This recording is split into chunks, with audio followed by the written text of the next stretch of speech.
Good evening, and welcome to another episode of The Fire Caves, a Star Trek Deep Space Nine podcast. I'm one of your hosts, Perry. I'm your host, David. Tonight we're talking about Season 6, Episode 11, Waltz. Before we continue, you can find us on Facebook, Spotify, Apple Podcasts, and YouTube as The Fire Caves, a Star Trek Deep Space Nine podcast. That is correct. And as I say every single week, you should find us and follow us because we are great.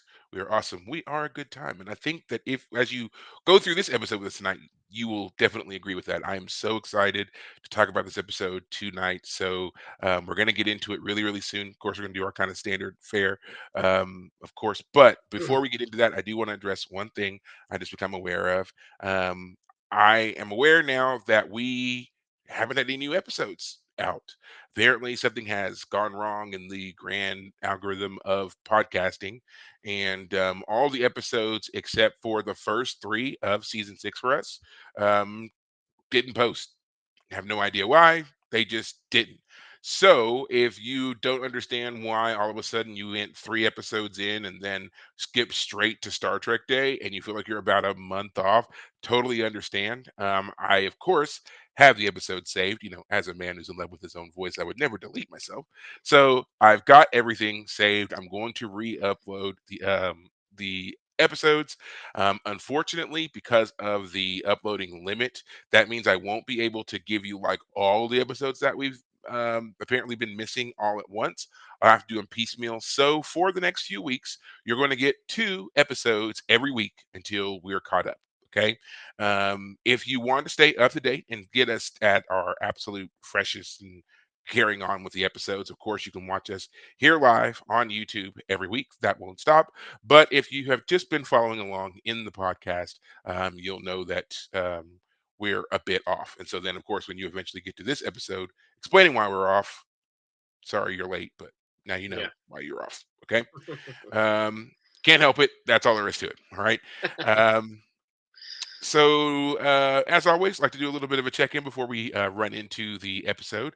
So, David, how has your week been? Week's been fine. Nothing much to talk about. I did finish book one. I've been taking uh, like a slow piecemeal trip through the decline and fall of the Roman Empire, the 6 volume set. Finally got through book one this past week. That old timey writing style is not quite as exciting as the modern writing style as anyone can imagine, so it's a little bit harder to get through. But it is fascinating to read one of the. It's considered one of the modern, like kind of like the first version of like a modern history book, like modern history. Kind of started with this way back in the late 1700s. So pretty fun stuff in terms of just history. There are 6 volumes. So I'm gonna slowly work my way through them while I read other stuff.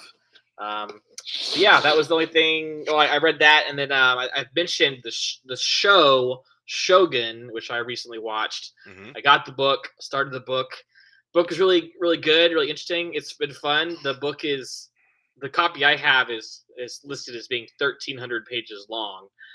So definitely a long book. I don't think it's actually as long as like say the Count of Monte Cristo or War and Peace in terms of like words per page, but definitely looks like a long book. But it's been fun. Like the first 200 pages were what the first episode was. It's like whatever the first 200 pages were, they were like, "Nah, we gotta slim this down, baby. Get episode one out." So they slimmed down a lot of what happened there in the first 200 pages into that first episode, which was great. It really does. I mean, that first episode of the show really does get things going, so it really worked. But yeah, that's what I was doing. How about you? Okay. Well, essentially the same. Not much going on like the work front or whatever. All that is the same. I have been able to get another chunk of reading done, so I'm not quite to the halfway point of the Expanse, the seventh book. I just Right, started chapter 20, so it's like just shy of halfway. right. On that, I have been looking at some other things that I want to read once we finish this series. I know we had talked about there was another the James Comey. They The have Mercy another. of Gods is the first book Yes. of whatever their new series is going to be. Yes, yeah, So I'm kind of excited to get in on a new series as it's being developed. yeah, Uh, I kind of like that premise a bit. Although I was talking with my brother-in-law and some other people, and they were talking about the Lord, not Lord of the Rings, but the Game of Thrones books, and he's been a fan of those since forever. And he says uh, one of the most frustrating things is knowing that the series isn't finished and that there's more, uh, coming. more Yeah, coming, and there's a good possibility that the author, may die before right, finishing the whole series. right, Um, Having to wait years for the next book, I don't know how I feel about that. I do know.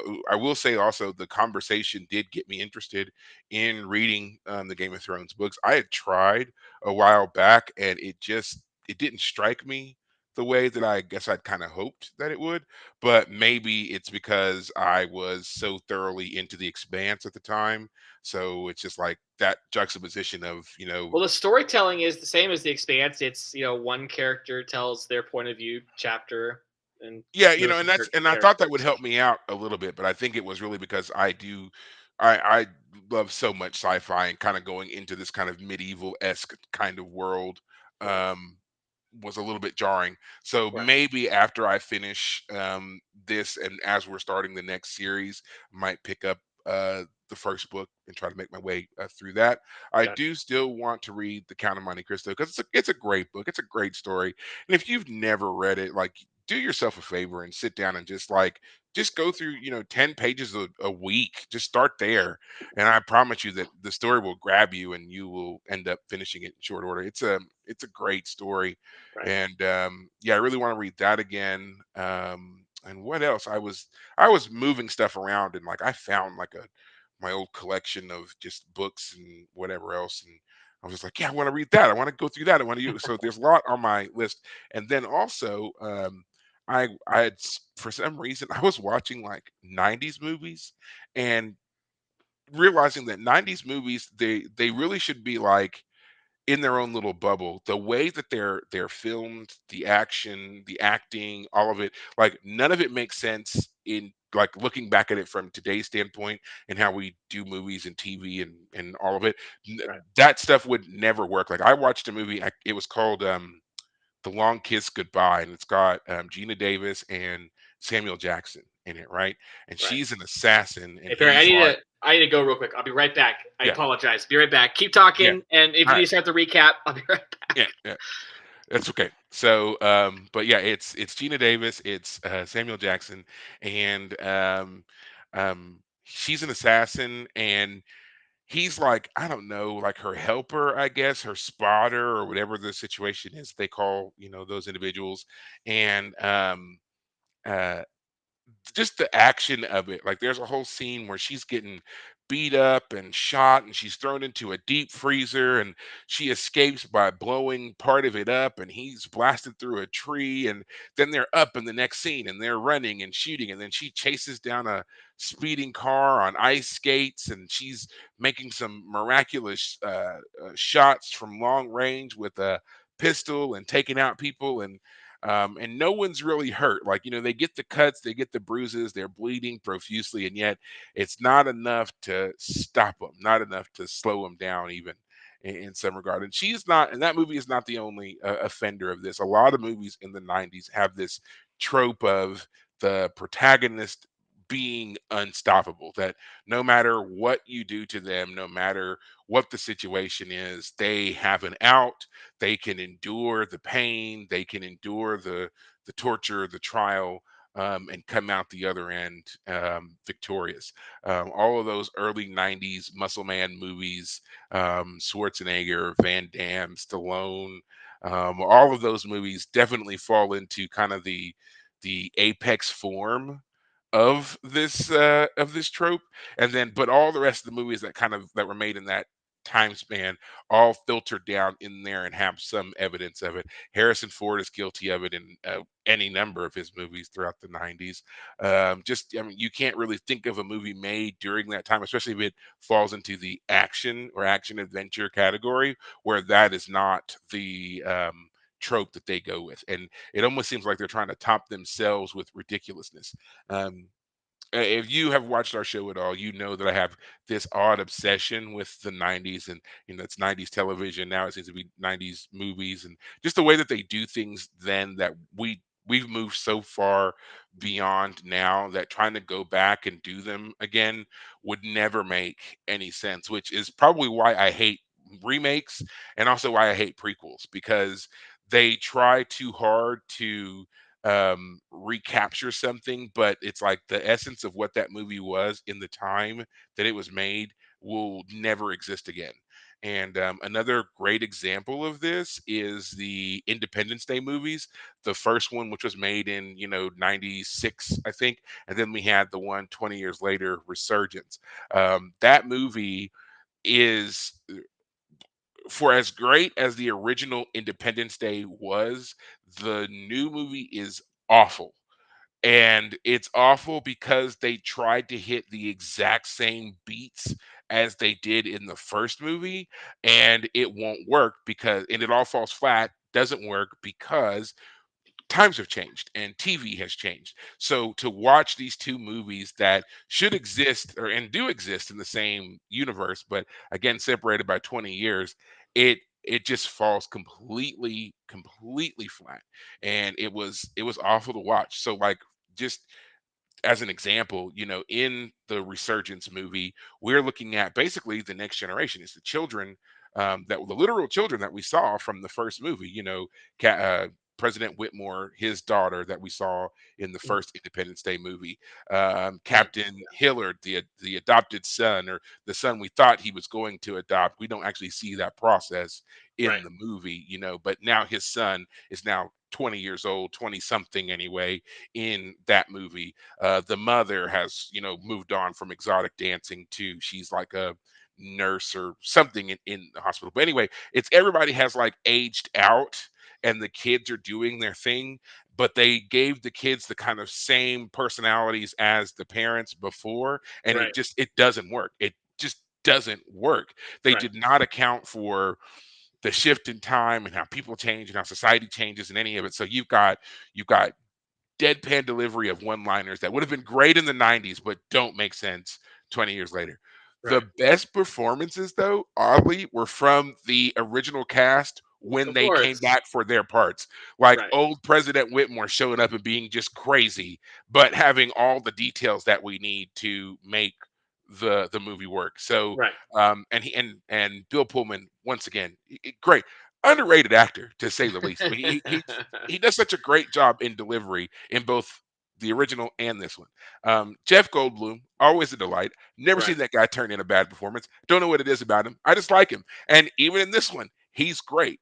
Yeah. Um, the return of his father is great. Like Brent Spiner back as the Yeah. crazy long haired, doctor dude who wakes up in the coma and does, again, he's great.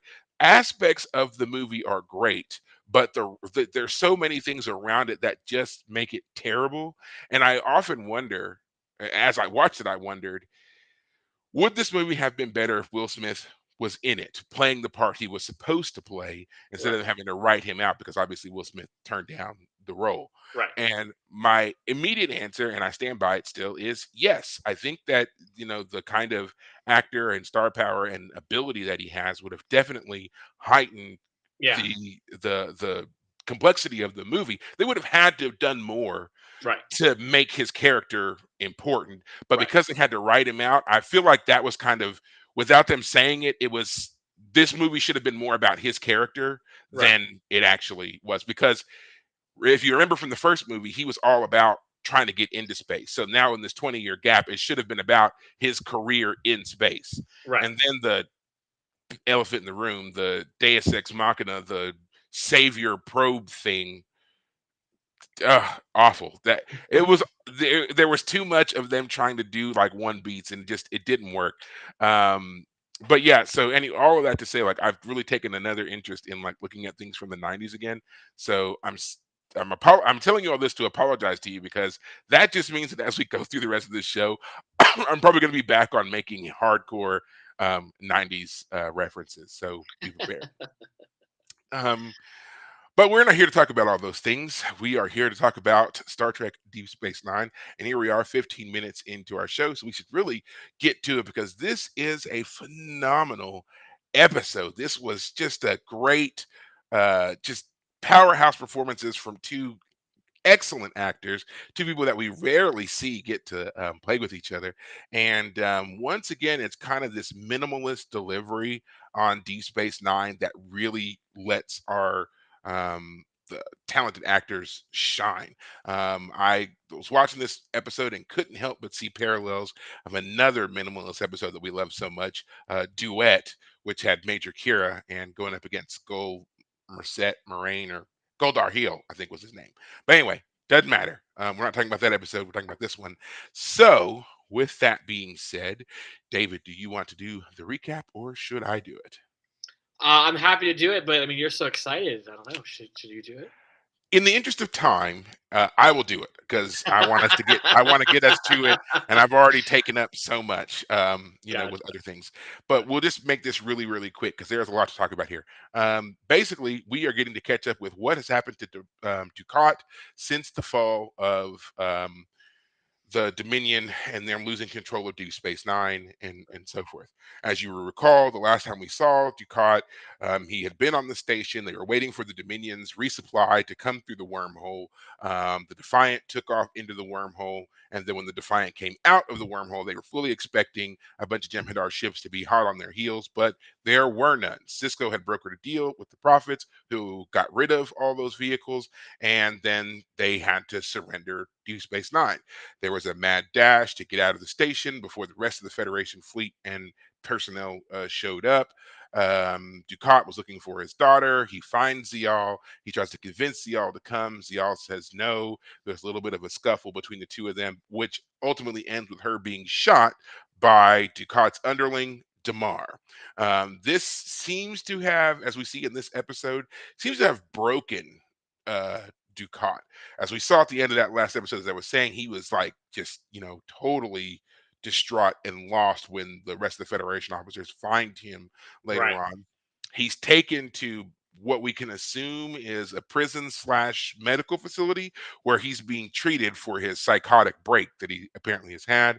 And now in this episode, we see him on board a Nebula class starship with um, Captain Cisco, the USS Honshu, and they're Mhm. on their way to Starbase 621 to have Ducat delivered, where he will face preliminary trials and then be placed in a holding cell where he will await his official trial once the war is over.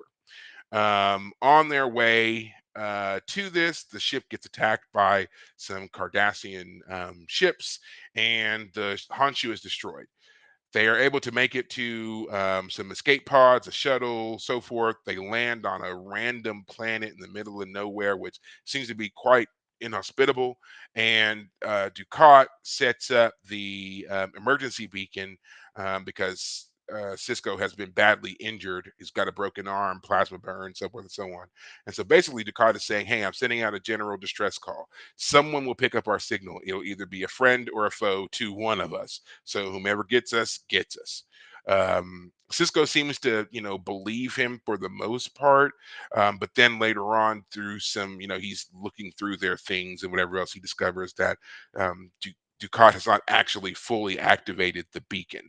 It's not actually sending out a signal.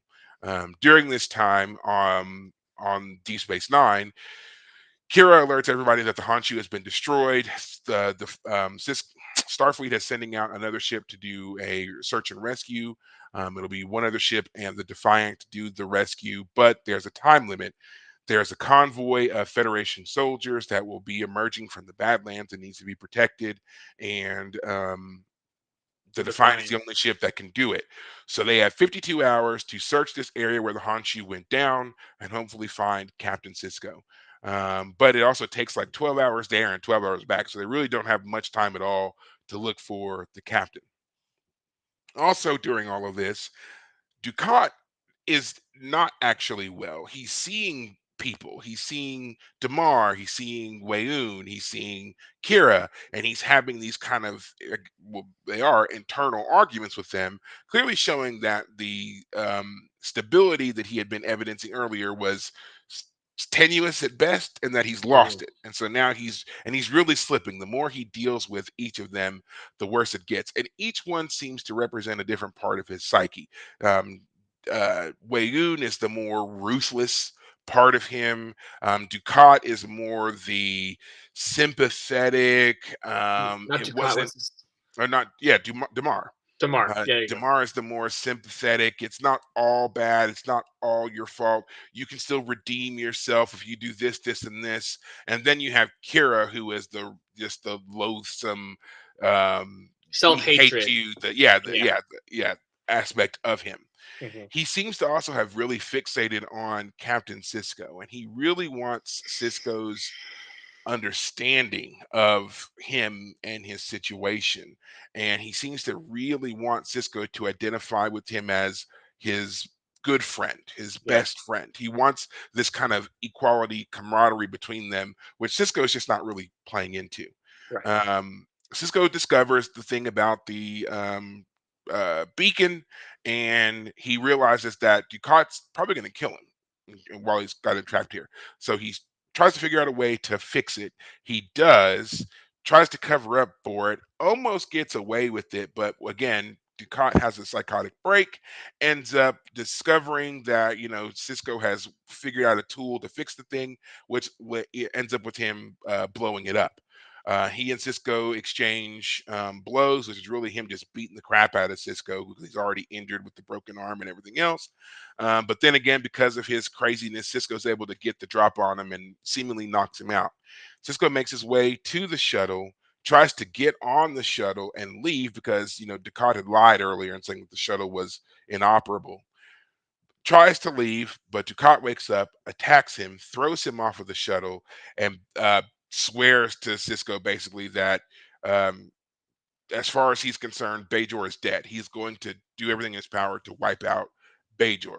He Right. gets in the shuttle and leaves, but before he departs the area entirely, he sends out a message which the Defiant picks up and allows them to find Cisco and rescue Cisco. Right. At the end of the episode, we see Cisco nursing his wounds in the sick bay on the Defiant, and he basically says, I don't know why. Basically, I held it off, but Ducat is pure evil, and at this point, it's got to be him or me. It got to take this Yeah. guy out, Right. and that's the end of the episode.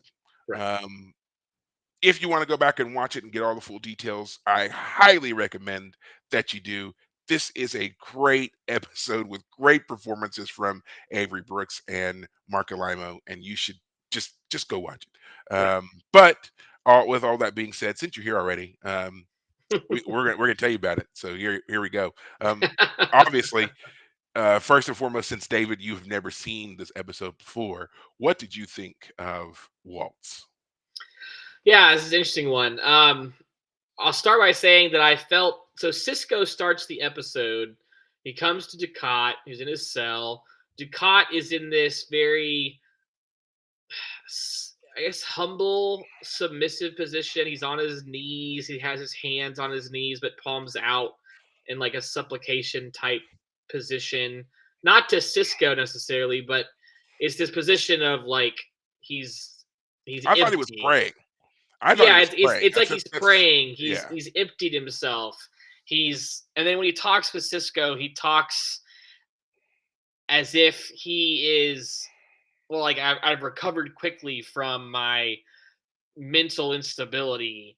And Cisco says to him, like, I just want to say I'm sorry about Zial dying, and he's like, um, did my psychiatrist ask for you to say that? And Cisco basically says that the doctor approved it, not so much like say it, but like approved it.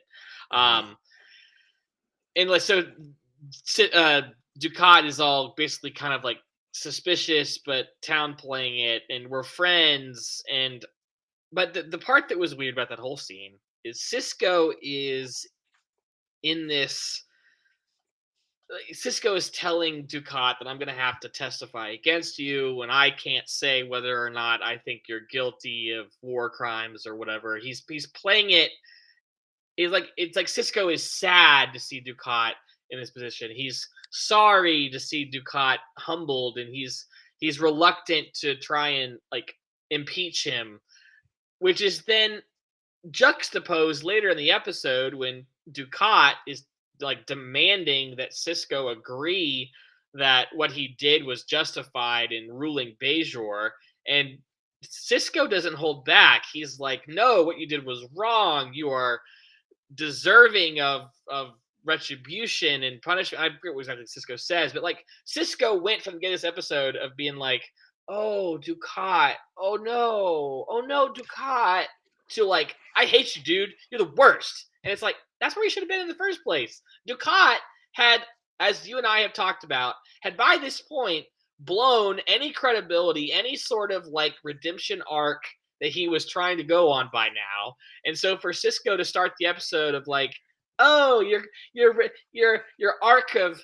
redemption has been like set back, and I'm not so sure about what's going to happen to you." It's like, no, like I, when Cisco is like that in this episode, I was like, no, that's not where he should be. He can be a humble, he can be a responsible victor. He doesn't jump, up and down in his victory over Ducat, but he can be like, "I am here to help escort you and give my first initial testimony against you to begin the process." And it could be very formal. It could be Cisco being Cisco. It doesn't have to be what it was. Anyway, I kind of rambled. Go ahead. no, no, you're absolutely right. What I love about it is I feel like the portrayal that we see of Cisco here is also something that we echoed throughout a lot of the episodes when we watched Gold Dukat. And that's the whole, remember how we had talked about um he has these moments where you almost want to root for him and then he Right, does something and you're like, and it was just, and it's so many of those moments that finally builds to this one. So right, for me in watching this, I was looking at Cisco in the beginning as as us. He was that person who he had seen Ducat, he had worked with Ducat, he had negotiated with Ducat, he had done all of these things. And while on the one hand he could still see Ducat as an evil person or at least a mean-spirited person, he couldn't all the way get himself to believe it because he had all these other evidentiary moments with Ducat that showed he could be reasonable, he could right, be pleasant, he could be self-deprecating, he could take a loss and right, still make it work for him. right, Like he showed all of these facets of a person that made him identifiable and relatable. And so what we were seeing in the beginning of the episode to me was Cisco being like, I want to hate him, but I can't because even though he's done horrible things, he's also suffered some spectacular defeats and losses. And I think that's why he also starts with like everything he says to him is very bland right up until they talk about Zial and the emotion that we see of the delivery of the my condolences. I wanted to tell you how sorry I was. And then even when Ducat's like, you and Kira took care of Zial for a year, and then at that moment of Cisco telling him with all earnestness, he's like, she was a special girl. She was a delight to have, and we enjoyed the time that we right, had with her. Like I thought that was like a great moment because it was again them connecting on that level of being parents right, and just this kind of solid moment between the two of them, all the way to get us to the end where after now all of this has been stripped away. There is nowhere else for Ducat to go. He really has to confront his demons, and he's left in a position to where he either has to fully acknowledge the terrible things that he has done and be totally repentant, which seems to be the goal that Cisco has when confronting Ducat, right, or he can go the other way, which is again still totally acknowledging everything that you did, but then being like, that wasn't enough. I could have done more. It could have been worse, and I want it to be worse, which is where we see Ducat go. And that explains why Cisco at the end of the episode is like, so much of life is a shade of gray, and it's rare that you get an opportunity to see something truly in stark black and white. That's happened for me now, and at this point from now on, I there is no quarter for Ducat. There can never be a gray moment between the two of us. He is evil, and I must be the one to stop him. That right. was That was it. So that's why I really liked all of this because Yeah. it's like it cleared all that out for us. There was no more Six complicit stuff. seasons There in was the building, and now we yes, finally come to the point we of no finally get return. it. Yeah. Yes. Yeah. Because they wanted, and it's true, they wanted Ducat to be our villain from the get go, but he came off so charismatic. He was so charming. Marco Lamo does such a great job with this character, and it's even been said by the writers and directors. They had always wanted Ducat to be the villain. They had never intended or expected for him to be as popular as he became, and in Mm. fact, they were kind of appalled with the number of people who really seemed to like Ducat. And Yeah. apparently, there was like a whole subgroup of people that were actively defending Ducat's actions during the occupation. So it's just like horrifying that there's some people out there who could be like defending this terrible, terrible man. Oh my So gosh. yeah, so this was supposed to be kind of that cleaving that out. Let's make sure that you're aware that this guy well and truly is our villain. And I think they got that by the end with the ranting and everything else that Ducat does before he leaves Cisco. Right. So Yeah. go ahead. Oh, I was gonna say I agree. I so with Cisco starting off with this like sympathetic angle and then ending up where he does, I understand the arc they do in the episode, Hmm. but that does, I would say, kind of undermine the, as I just mentioned, the 6 season long arc we've had from Ducat. Even this season itself, he was already the villain, pretty hardcore as when he took over the station. He Yeah, like Ducat had already lost his place of like we already before this episode started, you and I would have been like, nah, he's pure evil. Don't give him quarter. So where Cisco to start that way is kind of like, what are you doing? And then but it allows us to get Cisco to the point where he can say by the end he's pure evil. Yeah. So I understand it as a And it choice. allows us Yeah, to continue with Ducat too, because and a lot of times with Star Trek, when you have characters like this, when they finally reach the kind of breaking point that Ducat did with the death of Zial and everything else, typically you never see those characters again. They're right, carted off. We know that they're arrested and they're in whatever Federation gulag they're going to be in for the rest of their days. Those characters never emerge right, again, typically. So this is the first time that they've ever, given us a reason to fear the ousted villain again. right, He escapes, and it's for it to be a singular person, not an entity, not a whole other race like the endless, the Borg threat that is ever present, always looming. You right, know, yeah, this is completely different, and also to make it so intensely personal. This is Cisco against Ducat now. right, Um, I really like that change too, which is something that Star Trek has never really done before or since. I'm sitting here right now just trying to think. I can't think of another time when they built up a villain to such a degree and made them the primal focus of our main character for so long. I mean, I think the closest that we would get would be Khan and Kirk, but there's an extremely long time gap where they do not interact with each other at all. With Cisco and Ducat, there's not that. They may not necessarily be in the same room, but their actions are directly opposing one another. They're constantly influencing one another, whether they're directly involved or not. So it's different with that. right. So now, Yeah, as we're getting into all this, we have to immediately talk about the three personas that Ducat yeah, brings up to kind of get him through this. The very right, first one that we see is Wayoon, played once again expertly by Jeffrey Combs, who must just get like at this point in the game, he must just come to work, put on one of the many, many, many costumes he's going to wear, and they're just going to be like, okay, you just hang out, eat craft services, and we'll call you when we're ready.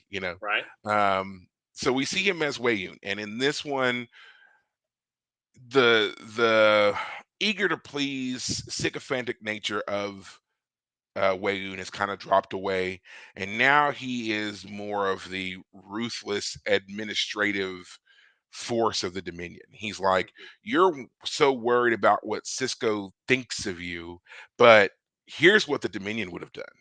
Yeah. And now remember, we're all getting this from it's really inside Ducat's Head. mind. Yeah. Yeah. He's thinking of all these things.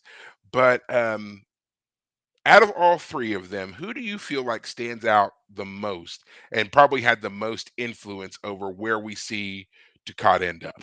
Oh, it has to obviously be Kira. She's the one who's there when his break really, really goes off. She's the last of the three to appear.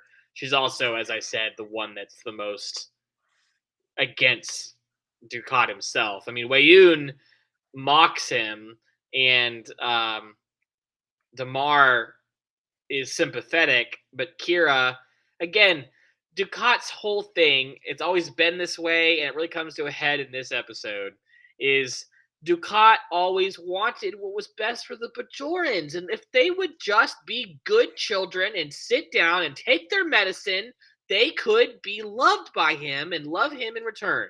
And Kira has always been the one Bajoran that he really puts that on. You know, she's the one he wants to really prove that to him. If he can convince Kira of all Bajorans, then every other Bajoran would fall in line. And so for her to be the one who says, "We hate you," we would never do stuff. We were just rebellious. We didn't care about what you tried to do. We just hated you. That's what does him in, especially because he's trying to convince Cisco in that moment that what he did was morally righteous, that he was at least excused in what actions he took. Oh, it wasn't me who wanted to do these terrible things. It was the Cardassian government that commanded me to do these things. It wasn't that I killed 200, rebellious people. I executed them for having killed 200 Cardassians. There wasn't a trial. It wasn't the same 200 that were responsible for the other 200, but it was still a balanced, 200 versus 200. So yeah, if there's any answer to that question, it's Kira. Kira's the one who brings that to him. But the question that really I think is interesting is why doesn't his daughter Zial show up as a manifestation to him? Because I would think that her manifesting "you let me die," um, or something would really be there. But I would admit that if she did show up, it would undermine her death a bit because then now Yeah, she's coming back as a phantom to haunt him. yeah, Her death is permanent; even in death, she won't haunt him. All of the characters that do haunt him are actually alive. yeah, They're not yeah. ghosts of the past; they are characters that Kira and Wayun and Damar are all happy and healthy and doing their own thing. Wayun has happily traded in Ducat for Damar. Uh, Kira is back with the Federation. Um, Yeah. so yeah, it is still curious though that his daughter isn't the one haunting him on some level. I wondered that too in watching it, considering how deeply affected he was by her death, and I think that that's probably the best answer for it. Was so affected by her death that there was no way that they could really bring her into this and it not be kind of like a showstopper.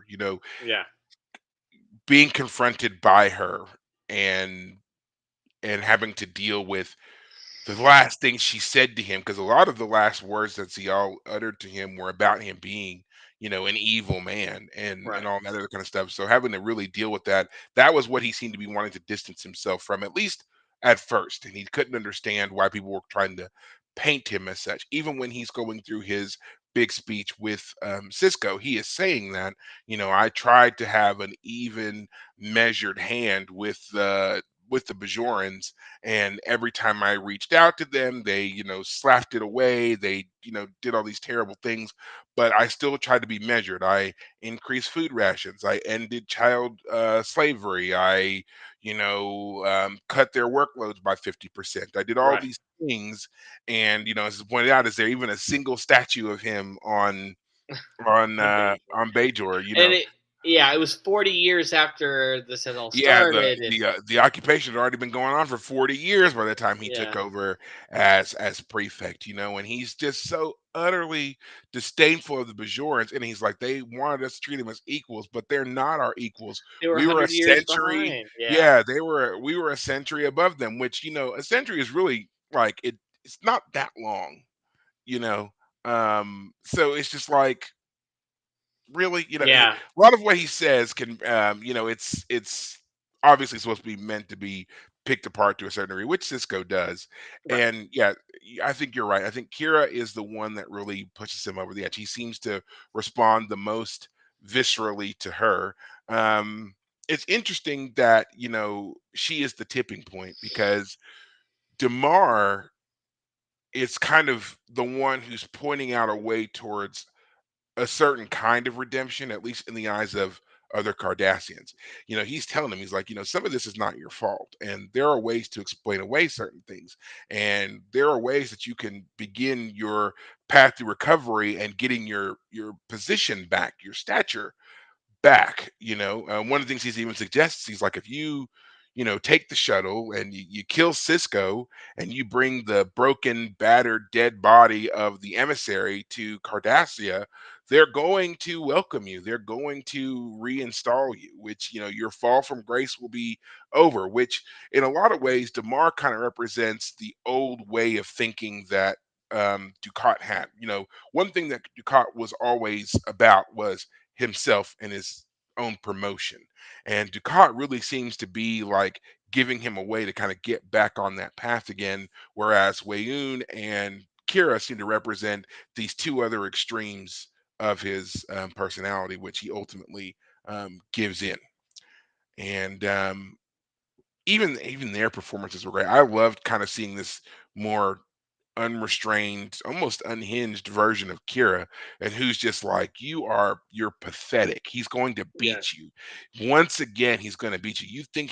You think that you guys are friends, that you're equals, you're not. And she's laughing at him, like horrendously laughing at him while he's yeah, trying to, get through this and maintain some level of control. right. And yeah, they just a great I think they did a great job of picking the people who would be such an intensely, influential, I guess, perspective for him in dealing with this. Yeah, yeah. Everyone that gets picked makes sense. Was Wayun's the perfect um, administrator, as you Hmm. mentioned. He is brutal, but what's funny about Ducat remembering Wayun is actually it was Wayun who was actually saying that they needed to be careful about what kind of things they did. And I forget all that he said, but like Earth should be not destroyed. I think it was I think it was Gold Ducat who was saying Earth would be Yeah. vulnerable. So in that episode, Wayoon is saying, because they're thinking about what's going to come next after the war, after they win. Right, And Ducat Wayoon is saying, if there's going to be any kind of resistance, it's going to start on Earth. So we need to right. focus there on control. So the best way to control it is to significantly reduce the population and go from there. And Ducat's like, let's not be so heavy-handed. Is He's that like is that how it went?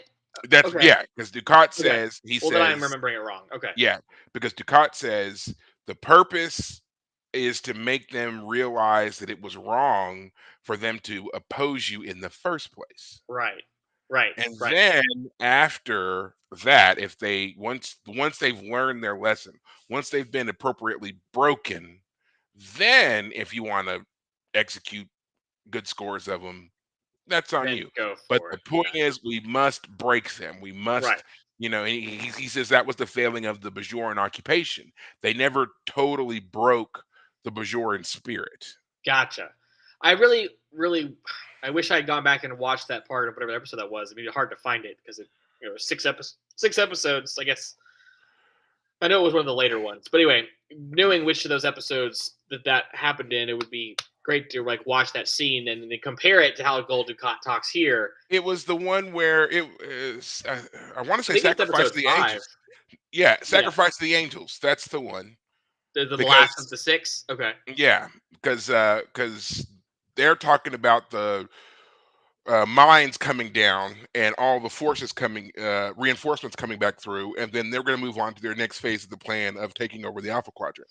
And that was why they were in that room in the first place, talking about their next steps once their reinforcements arrive. Right. Okay. Well then, that's great that you remember it correctly because it kind of defends Gul Dukat just a teensy weensy little bit of like he's not as brutal as Wayun was. Because if the vision of Wayun is like, yeah, no, we would have just killed him. We would have just Yeah, done what had to be done. Then that is accurately remembering who he was. But if it was, and then if Gul Dukat is the guy who was preaching basically a more subtle form of control, um, break their spirit. Well, how do you do that? I don't know. We'll find out, right, Gul Dukat? Um, yeah, so it's fascinating because it sounds like it might be the right thing on the surface, but I mean, Gul Dukat did try on Bejor twice to get them. I mean, actually, we should also say that his attempt to get control of the Bajorans in the second, during the first six episodes of the season, it was a different kind of occupation. But we know that the whole danger was that it was always going to escalate. Whether yeah, it was the Dominion or the Cardassians, they were always going to escalate their control over Bajor. It wasn't going to just reach some sort of nice, peaceful status quo.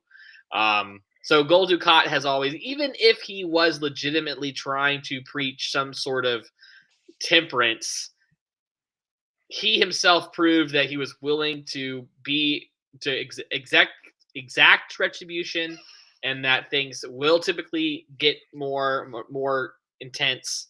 Uh, and Gul Dukat has proven that he's willing to go along with that. Even if he was reluctant, he did go along with it. And he never gave any sort of clear indication that he truly was like truly repentant, like yeah, frustrated that yeah. things didn't work out. He was always just upset things didn't work out. Not that they went so poorly, but like Because to me, that was the the way that Ducat argued it. To me, it was more like he was saying what we've heard him say time and time again about the Bajorans is they're stupid, they're children, and they right, don't understand. And it's my job as their loving father, their loving parent, I must educate them. And he is the constantly disappointed parent because the child is not learning the lesson. So everything that he tries to do, he's restructuring how they learn. Okay, well, we've been brutal to them for 40 years. That's not working. Let's ease up on this a little bit and try a restructured approach to our lesson plan. And then we're going to make everything even. They killed 200 people. We killed 200 people. We still are, taking care of their children. We've taken care of their medical stuff. We've given them, more food and whatever else. But we're going to make all these things, these um, equivocations here in order to try a different lesson approach. And right, when that still doesn't work, he becomes more and more, um, I guess, affected, I guess, and right, more of the opinion of these are just bad, unruly children who can't learn. So now in typical Cardassian fashion, if you're not going to, come to heel the way that I want you to, we're going to destroy you. And right, that's where we get at the end. That's where he is. He's like the Bajoran. His hatred for the Bajorans is now fully manifest. He's like, I've tried and I've tried and I've tried. I'm tired of trying.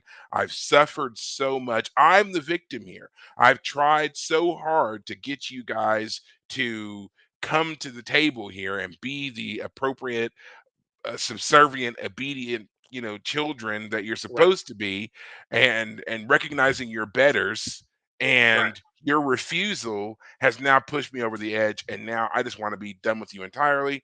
And the only way to really, be done with you is to eradicate all of you. right, Bajor is dead. You are dead. I cannot have this anymore. You know. right. So it's an interesting way to break things down in regards to him. But yeah, I loved all of this. I really did. This was a great episode for this. Yeah. Um yeah. Yeah. And This they go ahead, go ahead. um So Vincent here in our chat, he's popping up a couple of different quotes and stuff like that. And I wanted to say really quick, that statue quote has become like the, DS9 Trek meme. Whenever something happens, and especially if you're talking about in any way Gul Dukat, you have to bring up the fact that he was like, after all I've done, after all I did for these people, is there a No. single statue of me on Bajor anywhere? One, not one statue. It's like, why on earth, like the mental gymnastics this man has to have gone through in order to think that they should have erected at least one statue of him Right. in somewhere of prominence is astounding. Yeah. I aspire to that level of delusion, I guess, about Yeah. myself. Because man, he was absolutely just furious that they have not erected a statue. So now that has always become the thing. Whenever anybody starts griping about something or whatever it is, we'll just always put that as a tagline. And is there even one statue? Did you get your one statue?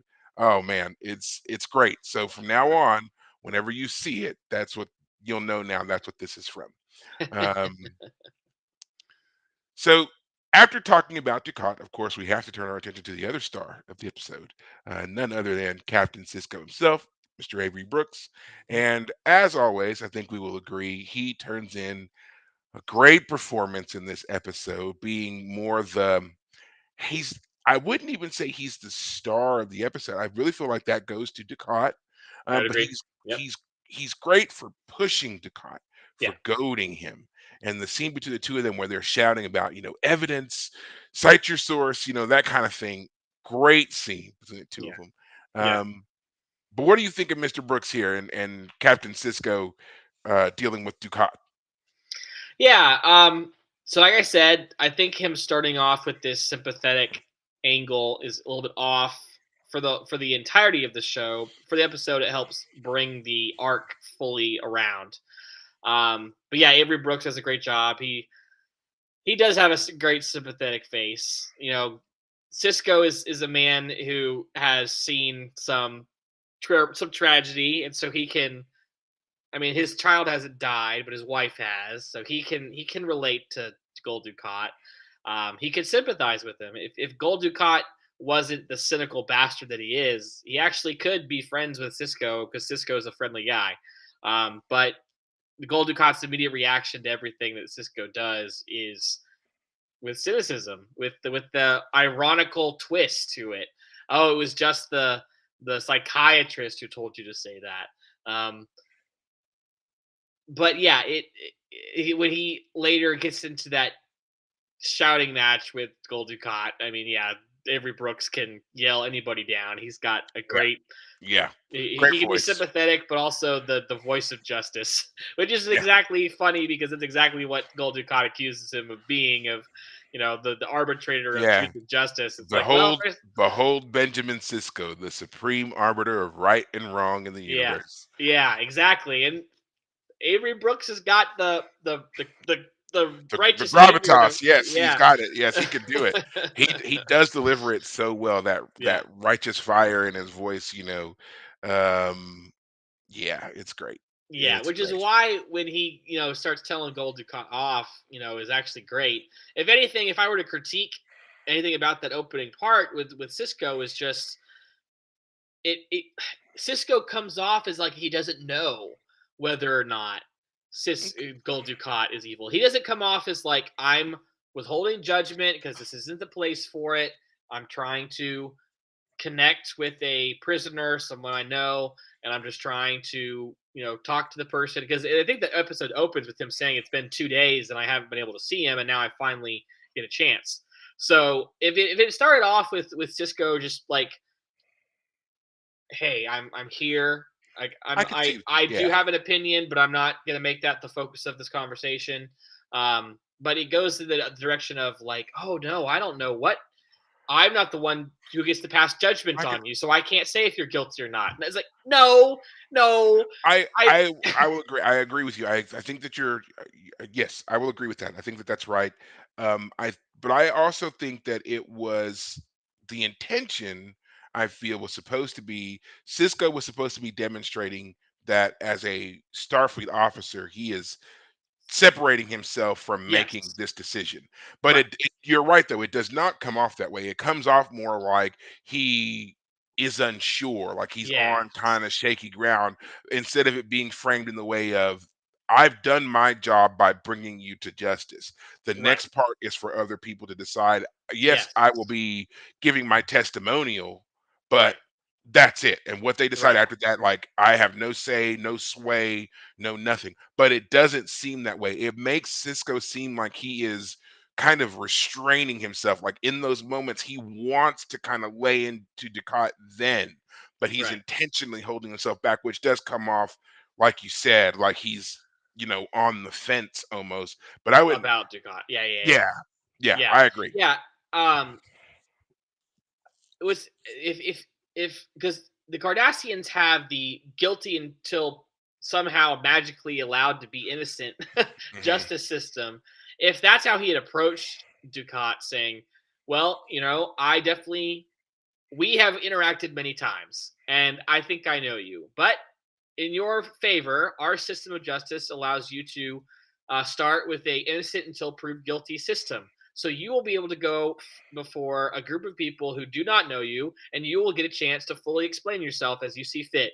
And they And will burden judge and that burden of proof is on them that right, you are the evil man, right, which it almost seems like Ducat is aware of this, because their whole yes, argument, the way that they do their argument later on, it's yes, very much in our style of justice, yes, not the Cardassian style, which I thought was interesting because this is supposed to be a very internalized thing for Ducat. So right. why he wasn't framing this in that kind of context, I thought that was interesting. They chose not to do that. And I think it would have been powerful if they had done it. Now, it made for a great tete-a-tete or whatever that Yeah, word is. The that back works. and forth they have, like produce your evidence, is definitely more our style of justice. But if we were to come to understand Gul Dukat's mania as a bit, well, yeah, he's going to court, and according to the court as he knows it, he's guilty.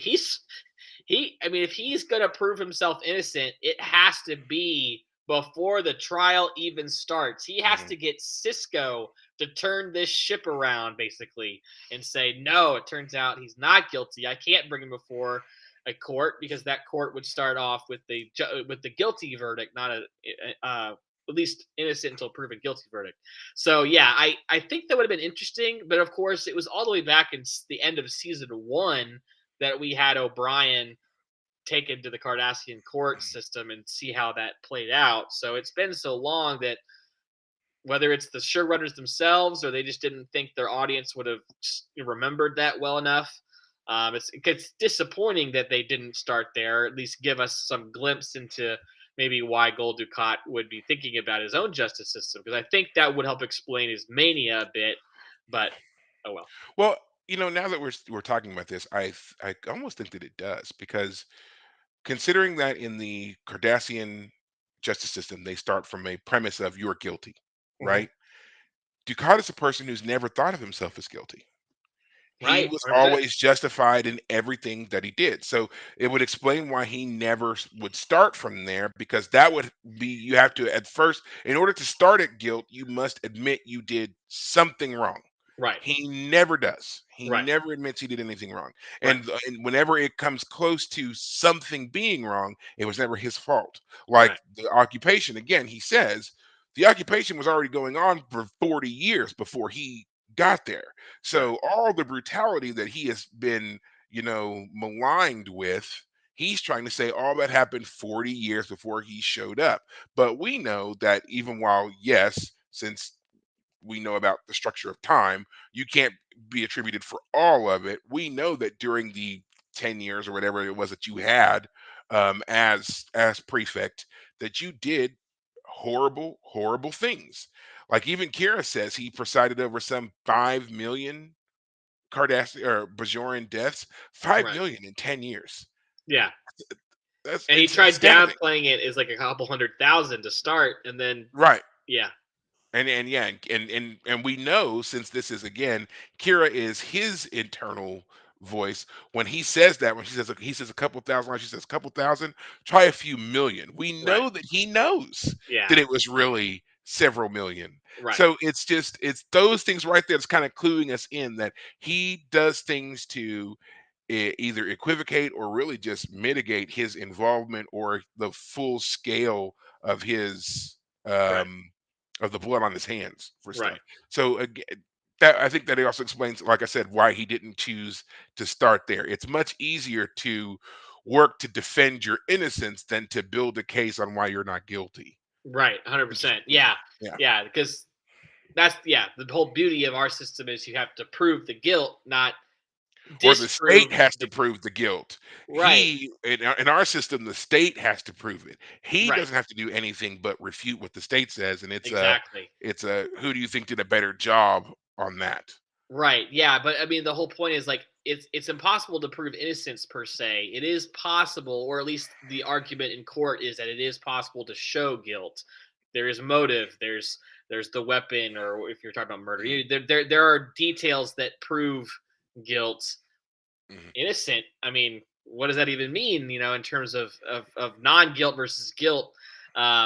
Innocent, well, were they mentally guilty? They desired Mhm. it but didn't do it, or they in a position where they had the weapon but didn't have the motive, like, all kinds of Or ways to. yeah, didn't Yeah, have the yeah, opportunity. They had the motive. They had the means, but they didn't have the opportunity. Like yeah, there's all yes, yes, yeah, yes. yeah, a lot of Um, fun to. I mean, that's why that I'm saying I wish that we could have gotten someone to say that early in the episode, because that could have given us some like direct insight into his character. I think it explains what happened to him, why he was the way he was, but only because we're watching the show so closely do yes. we get that. So yeah, yeah, yeah, yeah. Well, we're coming up pretty much on the end here of our episode, so I think it feels appropriate to talk about the end.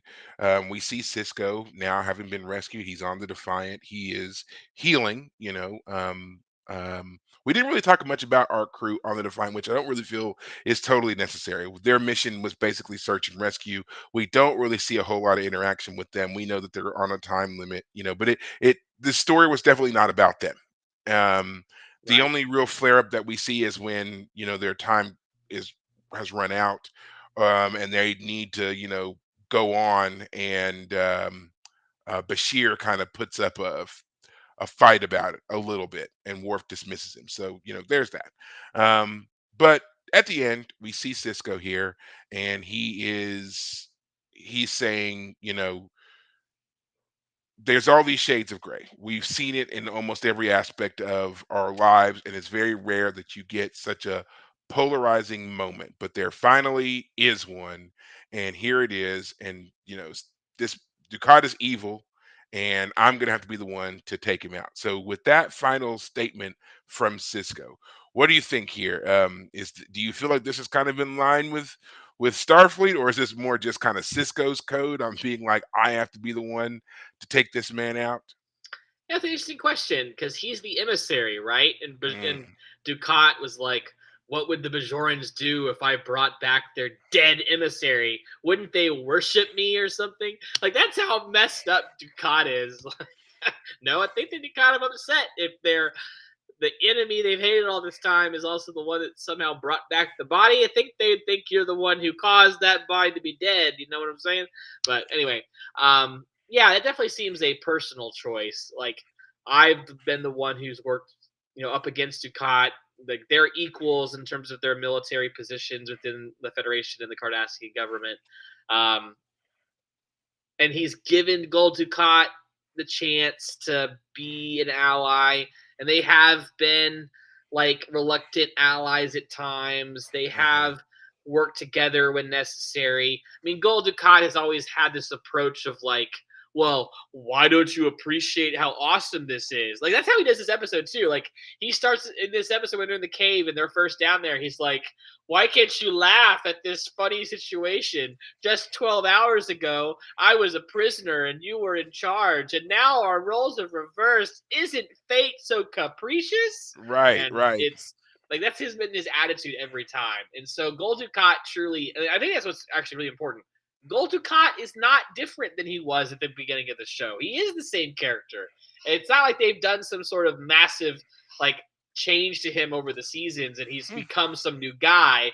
yes, he's gone through like journeys with other characters, but the truth is he's always been this person. And so yeah, when Cisco says it's my duty to end him, well, first off, it was Gul Dukat who basically said the same thing to him back on the planet. Yeah, So Cisco is Bajor is just dead. Bajor yeah, is dead. yeah. So Cisco is just taking up the throne gauntlet in some sense, but which I mean, it's so fascinating because this is season 6, so we still have season 7 to go through at some point. So the question for me is like, well, is this going to be a quick, easy resolution that by the end of the season, like they have one final showdown? Is he going to be some sort of behind the scenes villain like Michael Emerson kind of was for a short time? Eddington. Eddington, excuse me. Um, or is he going to be like the true final villain? Like maybe they throw off the Dominion back through the Gamma to the Gamma Quadrant through the wormhole, but like the final episode is Gul Dukat trying to enact his final revenge, and Cisco and the show ends because Cisco dies. The show ends because that, or I don't know. I'm just pulling out straws, right? Um, I'm not going to tell you because, no, like you don't said, tell me. we've got to get through it. Right, So I'm right, not going to tell you. All of those are pretty great ideas, though. I'll give you that. yeah, Um, but yeah, I mean, I like it because like what Cisco says here, it falls very much in line to me more with his job as emissary than it does Starfleet officer. But at the same time, his job as a Starfleet officer reinforces all of it because as emissary, his job is to protect the Bajoran people and to guide them and lead them. Right? He's their representative, their intermediary, really, between the prophets and the Bajoran people. right, So someone coming along and saying they want to destroy Bajor flies in the face of him being able to do that. So of course he has to protect Bajor. right, Bajor is also a protected world by the Federation. The Federation wants Bajor to join the Federation officially. They know that they need Cisco for that, and so Starfleet's not going to stand idly by and let somebody come in and try and wipe out Bajor. So once right, again, Starfleet is going to give him what he needs to protect that planet. So in both cases, he is going to be given the powers he needs to do that job. And so I like that even though what he says, he's saying in a very personal way, both of his titles will allow him to see that through to the end. So right, I really like that. It's like a really clever way to make it to where no matter what, he won't be going against one because that was often the problem, the conflict that we saw with Cisco early on when the Bajorans acknowledged him as emissary, and it made Starfleet very uncomfortable, and he was always having to kind of walk that line between this religious icon and Starfleet officer, and we'd seen him work very hard to resolve that issue or at least to downplay it to a certain degree. Now here we are in season 6 and we see that both of them now have really aligned and become uh, uh one unifying force here to allow him to move through and do what he really needs to do. So yeah, I just really like that. right. Yeah, Yeah. yeah. We have a lot of stuff we can still do here. So But yeah, there's a lot of ways that the show could play out. yeah, We're going to see a lot of that coming up in the next few episodes throughout season 6, and then of course as we get into season 7 and the ultimate um, um, series finale. But we're not there yet, so stick with us. With those being our final thoughts here, I will just say. For new Trek stuff, I've got no updates. I know they're moving ahead with the TV shows and the movies, but there hasn't been anything new or exciting has been announced since they did their final cast list for the Starfleet Academy show. If you're interested in any of that stuff, just go to Paramount. I think it's just Paramount Plus now.com, and they've got the Star Trek page, and you can look at all the links for all those things, and all that stuff's been up now for a while. Yeah, just go there and you'll be fine. Um, for us, as I said, again, I'm working to get the episodes caught back up on all the streaming platforms. So we're gonna, again, just to remind you, you're gonna start getting 2 episodes a week until we're all caught up with all those, and then we'll of course go back to our once a week format that we have. But as always, you can still go back and listen to all the other episodes that we have out, that are available on all the various podcasting platforms. Again, I do it on Spotify. And if you just don't want to wait, you want to see what we're talking about, up to date stuff, you can always go to our YouTube channel where the episodes are there, and you can see our faces, and you can leave us comments, and we'll talk to you at some point because we'll get to reviewing those comments should you leave any of them, of course. So, with that being said, guys, until next week, take care of yourselves. Thanks, guys.